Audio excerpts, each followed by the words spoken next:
Good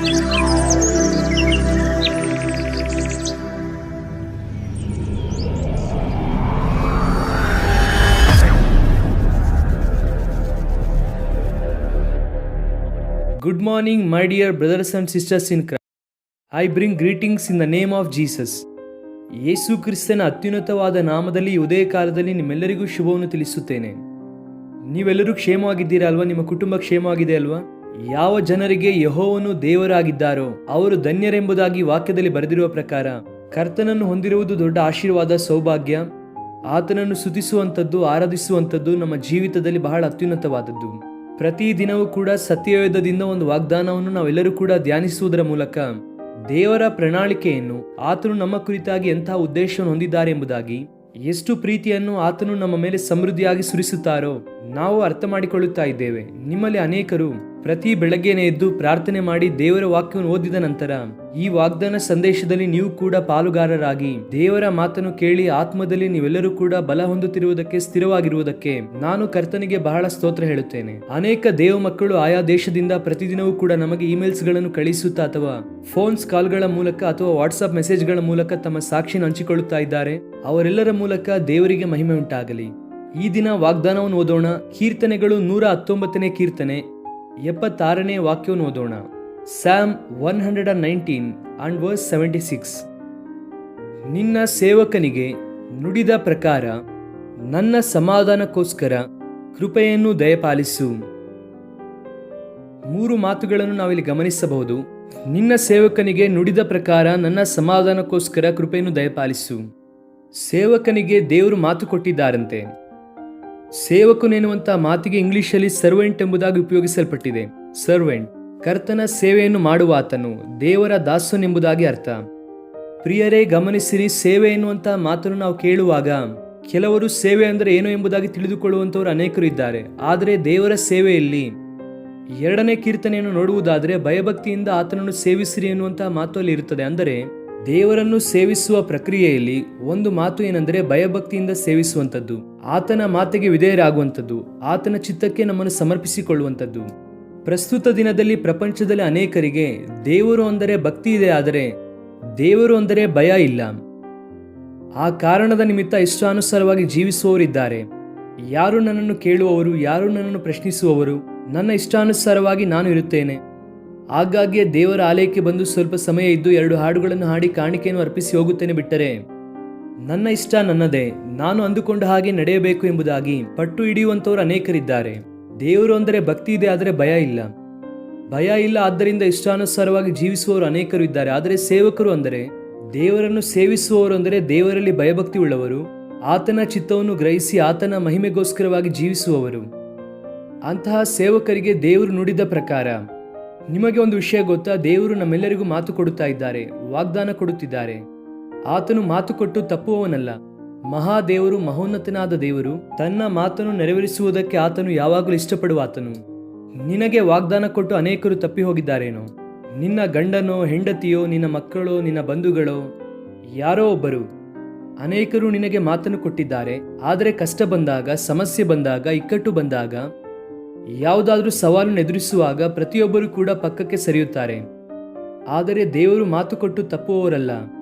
ಬೈಬಲಲ್ಲಿ ನೀವು ಯಾವುದೇ ಚರಿತ್ರೆಯನ್ನಾದರೂ ಓದಿರಿ, ದೇವರು ಯಾರಿಗಾದರೂ ಮಾತು ಕೊಟ್ಟಿದ್ದಾರೆಂದರೆ ಅದು ತಪ್ಪಿ ಹೋದ ಹಾಗೆ ದಾಖಲೆ ನಮಗೆ ಸಿಗುವುದಿಲ್ಲ. ಅದನ್ನು ಆತನು ನೆರವೇರಿಸಿದ್ದಾರೆ. ಅಬ್ರಹಾಮನಿಗೆ ದೇವರು ವಾಗ್ದಾನ ಮಾಡಿದರು, ನಾನು ನಿನ್ನನ್ನು ಆಶೀರ್ವದಿಸುತ್ತೇನೆ ಎಂದು. ನೀನು ಕಲ್ದಿಯರ ದೇಶದಿಂದ ಆಚೆ ಬಾ ಅಂದರು. ದೇವರ ವಾಕ್ಯವನ್ನು ನಾವು ಪರಿಶೀಲಿಸುವುದಾದರೆ ದೇವರು ಅಬ್ರಹಾಮನನ್ನು ಎಲ್ಲಾ ವಿಷಯದಲ್ಲೂ ಆಶೀರ್ವದಿಸಿದರೆಂಬುದಾಗಿ ವಾಕ್ಯವು ದೃಢೀಕರಿಸುತ್ತದೆ. ಯಾವ ವಿಷಯದಲ್ಲೂ ಕೂಡ ದೇವರು ಬಿಡಲಿಲ್ಲ. ಎಲ್ಲಾ ವಿಷಯದಲ್ಲೂ ಕೂಡ ದೇವರು ಅಬ್ರಹಾಮನನ್ನು ಆಶೀರ್ವದಿಸಿದರು. ಈ ದಿನ ಒಂದು ವೇಳೆ ನೀನು ಕೂಡ ಆಶೀರ್ವಾದಕ್ಕಾಗಿ ಪ್ರಾರ್ಥಿಸುತ್ತಾ ಇದ್ದೀಯಾ? ನಿನ್ನ ಕುಟುಂಬ ಆಶೀರ್ವಾದ ನೋಡಬೇಕೆಂದು ಕೋರುತ್ತಾ ಇದ್ದೀಯಾ? ನಿನ್ನ ಮಕ್ಕಳು ಎಲ್ಲೆಲ್ಲೋ ಹೋಗಿ ಬಹಳ ಪ್ರಯಾಸ ಪಡುತ್ತಾ ಇದ್ದಾರೆ, ಎಷ್ಟೋ ಪ್ರಯಾಸದಿಂದ ಜೀವಿಸುತ್ತಾ ಇದ್ದಾರೆ. ಇನ್ನೂ ಯಾಕೋ ನಾವು ಅಂದುಕೊಂಡ ಹಾಗೆ ನನ್ನ ಜೀವಿತದಲ್ಲಿ ಆಶೀರ್ವಾದ ಬರುತ್ತಾ ಇಲ್ಲ ಎನ್ನುವಂತಹ ಬಾಧೆ ನಿನ್ನಲ್ಲಿದೆಯಾ? ದೇವರು ನಿನ್ನೊಂದಿಗೆ ಮಾತನಾಡುತ್ತಾ ಇದ್ದಾರೆ. ನಂಬಿಕೆಯಿಂದ ಆತನನ್ನು ಸೇವಿಸು, ಆತನನ್ನು ಆರಾಧಿಸು. ಆತನು ಖಚಿತವಾಗಿ ನಿನಗೆ ಕೊಟ್ಟಂತ ಮಾತನ್ನು ನೆರವೇರಿಸುತ್ತಾರೆ. ಯೆಹೋವನ ವಾಕ್ಯವು ನಿತ್ಯ ಜೀವವನ್ನು ಕೊಡುವಂತದ್ದಾಗಿದೆ ಎಂಬುದಾಗಿ ಭಕ್ತನಾದ ಯೋಹಾನನ ವಾಕ್ಯದಲ್ಲಿ ಬರೆಯುತ್ತಾರೆ. ದೇವರು ನಮಗೆ ನಿತ್ಯ ಜೀವವನ್ನು ಕೊಡುತ್ತೇನೆ ಎಂಬುದಾಗಿ ವಾಗ್ದಾನ ಮಾಡಿದ್ದಾರೆ. ಖಚಿತವಾಗಿ ಅದನ್ನು ನೆರವೇರಿಸುತ್ತಾರೆ. ಯಾಕೆ ಅಂದರೆ ದೇವರು ಅಂದರೆ ಆತನು ನಿತ್ಯ ಜೀವವನ್ನು ಕೊಡುವ ಆತನು. ಆತನು ಕೇವಲ ಭೌತಿಕ ಸಂಬಂಧವಾದ ಕಾರ್ಯವನ್ನು ನೆರವೇರಿಸುವುದಕ್ಕೆ ಮಾತ್ರ ದೇವರಲ್ಲ. ಆತನು ಆತ್ಮ ಸಂಬಂಧವಾದ ಆಶೆಯನ್ನು ನೆರವೇರಿಸುವುದಕ್ಕೆ, ಆತ್ಮ ಸಂಬಂಧವಾದ ಅನುಭವದಿಂದ ತುಂಬಿಸುವುದಕ್ಕೆ ಶಕ್ತಿ ಸಾಮರ್ಥ್ಯವುಳ್ಳಂತಹ ದೇವರು ಆತನು. ನಿತ್ಯ ಜೀವವನ್ನು ಸ್ವಾಸ್ಥ್ಯವಾಗಿ ಕೊಡುವುದಕ್ಕೆ ಆಶೆ ಪಡುತ್ತಿರುವಂತಹ ದೇವರು ಆತನು. ಮಾತು ಕೊಟ್ಟಂತಹ ದೇವರು ಆತನು. ನಿನ್ನ ಸೇವಕನಿಗೆ ನುಡಿದ ಪ್ರಕಾರ ನಿನ್ನ ಕೃಪೆಯನ್ನು ದಯಪಾಲಿಸು ದೇವ. ನಿನ್ನ ಕೃಪೆಯನ್ನು ನಾನು ಸಂತೈಸಲಿ.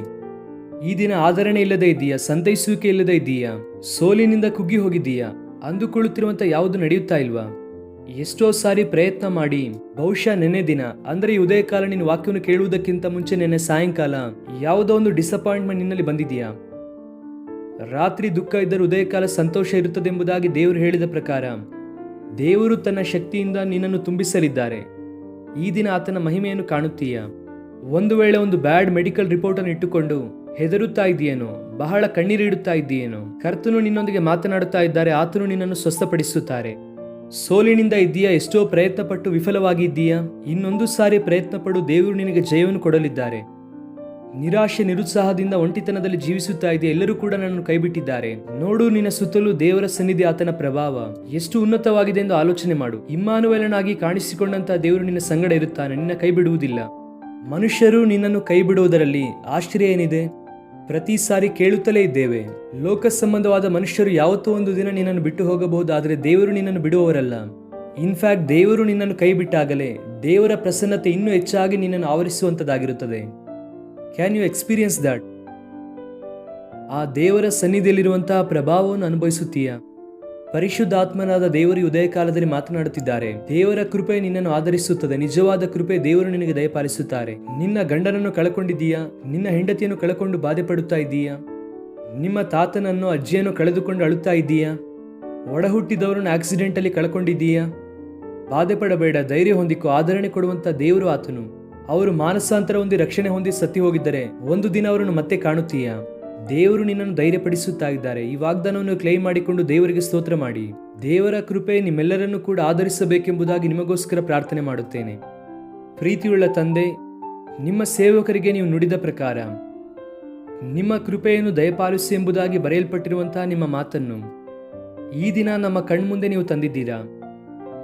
ನಿಮ್ಮ ಕೃಪೆ ಎಷ್ಟು ಉನ್ನತವಾದದ್ದು ದೇವರೇ. ನಮಗೆ ಬೇಕಾದ ಆದರಣೆ, ಧೈರ್ಯ, ಪ್ರೋತ್ಸಾಹವನ್ನು ಕೊಡುವಂಥದ್ದು ನಿಮ್ಮ ಕೃಪೆಯನ್ನು ಬಿಟ್ಟರೆ ಬೇರೆ ಒಂದು ಇಲ್ಲ ಅಪ್ಪ.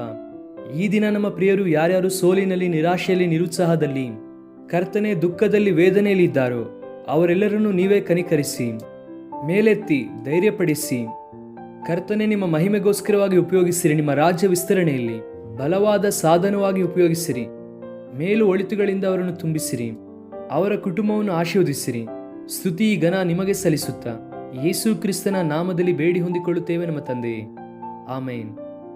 God bless you friends. Have a wonderful day.